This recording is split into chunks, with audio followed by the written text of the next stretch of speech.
Clip number 666۔ اس clip میں آپ قرآن پاک کی سورہ نحل کی آیت نمبر 31 سے 34 تک کی تلاوت، ترجمہ اور تفسیر قرآن صراط الجنان سماعت فرمائیں گے۔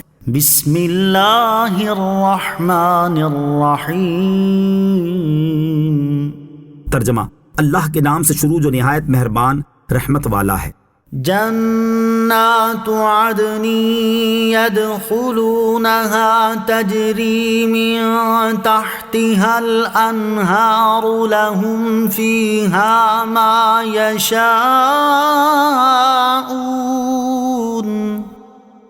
کذالک یجزی اللہ المتقین۔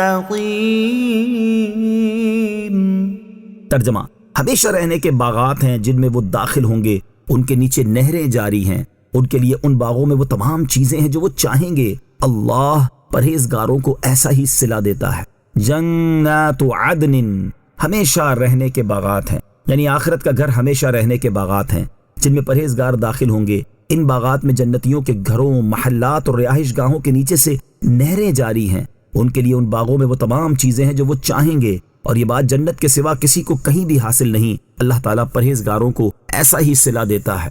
الذین تتوفاہم الملائکۃ طیبین یقولون سلام علیکم ادخلوا الجنۃ بما کنتم تعملون۔ ترجمہ: فرشتے ان کی جان پاکیزگی کی حالت میں نکالتے ہوئے کہتے ہیں، تم پر سلامتی ہو، تم اپنے اعمال کے بدلے میں جنت میں داخل ہو جاؤ۔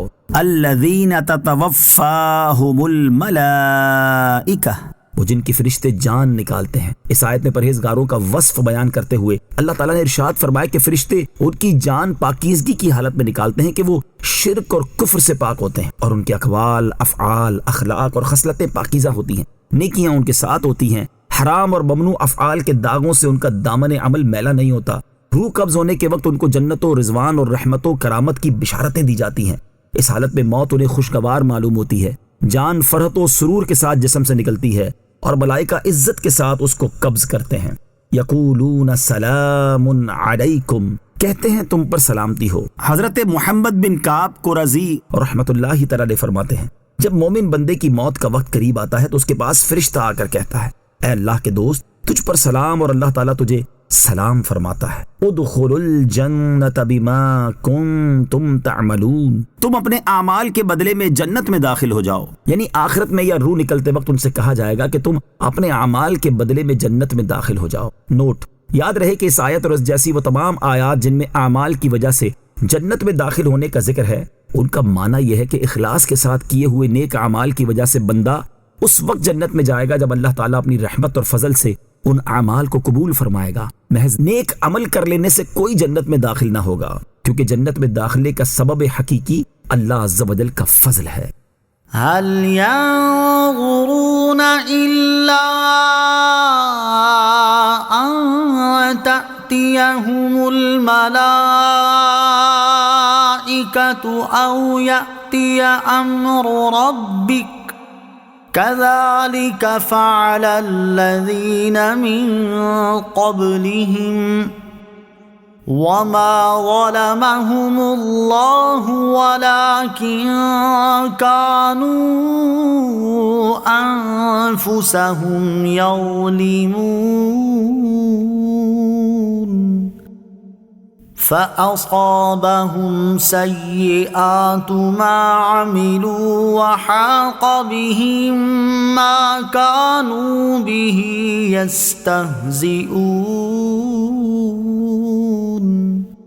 ترجمہ: یہ کافر اس بات کا انتظار کر رہے ہیں کہ ان کے پاس فرشتے آ جائیں یا تمہارے رب کا عذاب آ جائے۔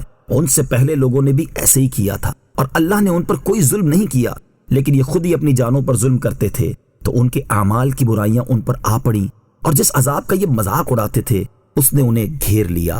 هل ينظرون، یہ کس چیز کا انتظار کر رہے ہیں؟ یعنی اے حبیب صلی اللہ تعالیٰ علیہ وسلم، جن لوگوں نے اللہ عز و جل کے ساتھ شرک کیا اور آپ کی نبوت کو ماننے سے انکار کر دیا، یہ اس بات کا انتظار کر رہے ہیں کہ ان کے پاس فرشتے ان کی روحیں قبض کرنے آ جائیں، یا تمہارے رب عز و جل کا دنیا میں یا روز قیامت والے عذاب کا حکم آ جائے۔ ان سے پہلی امتوں کے کفار نے بھی ایسے ہی کیا تھا، انہوں نے اپنے رسولوں علیہ الصلوۃ والسلام کو جھٹلایا تو وہ ہلاک کر دیے گئے، اور اللہ عز و جل نے انہیں عذاب میں مبتلا کر کے ان پر کوئی ظلم نہیں کیا، بلکہ یہ خود ہی کفر اختیار کر کے اپنی جانوں پر ظلم کرتے تھے۔ فَأَصَابَهُمْ سَيِّئَاتُ مَا عَمِلُوا، تو ان کے اعمال کی برائیاں ان پر آ پڑیں، یعنی انہوں نے اپنے خبیث اعمال کی سزا پائی، اور جس عذاب کا یہ مذاق اڑاتے تھے وہ ان پر نازل ہو گیا۔